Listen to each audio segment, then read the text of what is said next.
All right, let's get right into it. We're going to become blood detectives, cracking a case that's happening right now inside our very own bodies. And our clues? They're these tiny, tiny molecules called enzymes. You know that feeling, right? You go to the doctor, they draw some blood. It seems so routine. But that little vial, it's basically a liquid diary holding all these secrets about the health of, well, every single organ you've got. The real question is, how do doctors actually read that story? So, picture your bloodstream. It's not just a river. It's a massive, bustling superhighway. I mean, it's connecting everything. And it's not just hauling oxygen around. Nope. It's transporting information, sending signals, and, this is the important part, carrying these critical clues that tell us when something, somewhere in the body, has gone wrong. So let's start there, on this incredible information highway. We need to understand what's supposed to be flowing through it, and more importantly, what it means when some unexpected passengers start showing up in the traffic. Okay, so the main characters in our detective story, they're called enzymes. And what are they?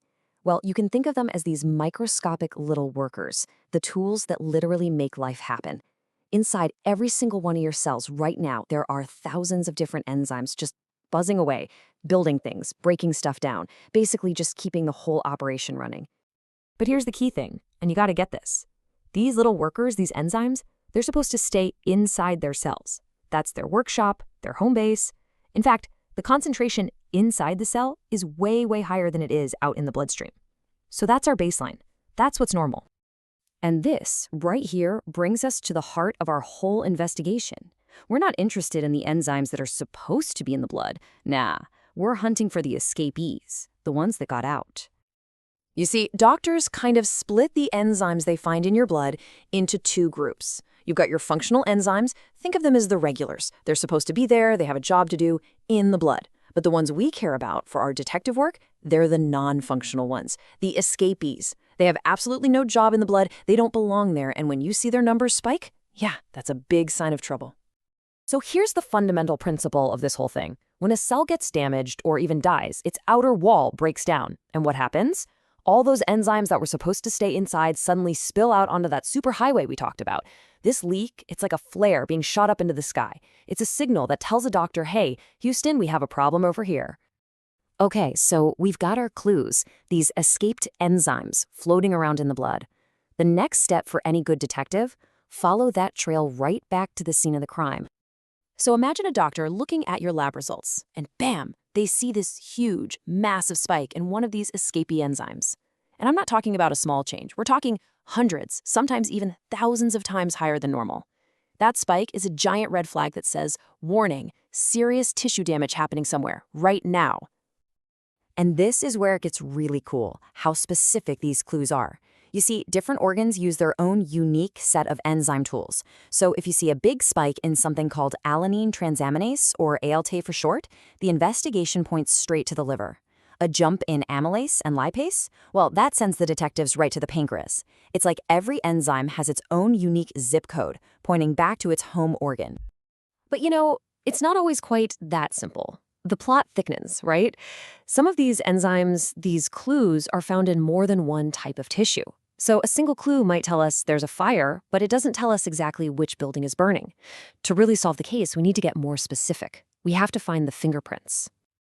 And this is where the detective work gets seriously clever. This is how we zoom in from a general clue to a specific, undeniable fingerprint. And we do it by looking at something called isoenzymes.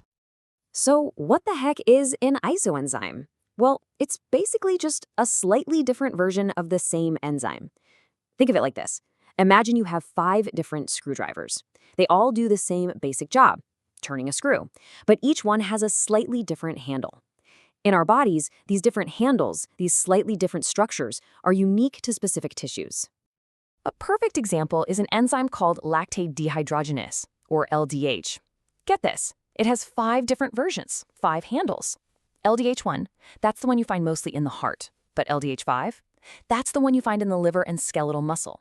So you see, by figuring out exactly which version has spiked, doctors can pinpoint the source of the damage with just incredible accuracy. Okay, so take a look at this. In a healthy person, the pattern of these LDH isoenzymes in the blood is super predictable. See how LDH2 is the highest and LDH1 is right behind it? This is the normal fingerprint. This is our baseline. But now, look what happens after a heart attack. Those damaged heart cells just flood the bloodstream with their specific version, LDH1. And suddenly, wham, LDH1 spikes, completely overtaking LDH2. This flipped pattern is the smoking gun. It's the undeniable fingerprint that points directly to the heart. Case closed. All right, let's put all this theory into practice. We're going to open up a couple of quick case files to see this detective work in action. Okay, case file number 1, acute hepatitis. This is where the liver gets severely inflamed and damaged. So a patient comes in, they're feeling awful, but maybe the outward signs aren't super obvious just yet. Then the blood test comes back, and the evidence is just overwhelming. The level of ALT, remember that liver-specific enzyme, it hasn't just gone up, it has skyrocketed. I mean, we're talking up to 1,000 times the normal level. There's zero doubt here. This points directly to major damage in the liver cells. That one number tells doctors exactly what's wrong and that they need to act fast. All right, next up, case file number 2, a suspected heart attack. Someone comes in with chest pain. It's a classic symptom, but the doctors need to know for sure. Has the heart muscle itself actually been damaged? This is where that isoenzyme called CKMB becomes the star witness. Now, your skeletal muscle has a tiny bit of it, but your heart muscle, it is packed with CKMB. It makes up about 35% of its total creatine kinase. So when doctors see a big jump in this specific isoenzyme, it's not just a general alarm bell. It's the confirmation they need. It's the fingerprint that says, yes, the heart muscle is damaged, and that allows them to start treatment immediately. So we've seen how this all works, right? How doctors follow this trail of escaped enzymes to hunt down the source of a disease. But let's zoom out for a second. What's the bigger picture here? What makes this blood detective work so incredibly powerful? Well, it really boils down to 3 key things. First, of course, is diagnosis, figuring out what's wrong and where it's happening. Second is prognosis. The size of that enzyme spike can actually tell doctors how severe the damage is. And third, it's about monitoring. By tracking these enzyme levels over time, they can see if a treatment is actually working, if that damaged tissue is starting to heal. There's a line from the source material that just nails it perfectly. It says that measuring levels of these enzymes in the blood tells you if the tissue they came from is damaged. In other words, it's a direct window into the health of your organs. It's this amazing, non-invasive way to see what's going on deep inside your body without ever having to go in. So the bottom line is this: your blood is constantly telling a story. And now you actually know how to read a few of its most critical chapters. So the next time you get a blood test, you'll know that it's not just a bunch of numbers. It's a story, a detective story, and you'll have a whole new appreciation for the incredible clues your body is revealing.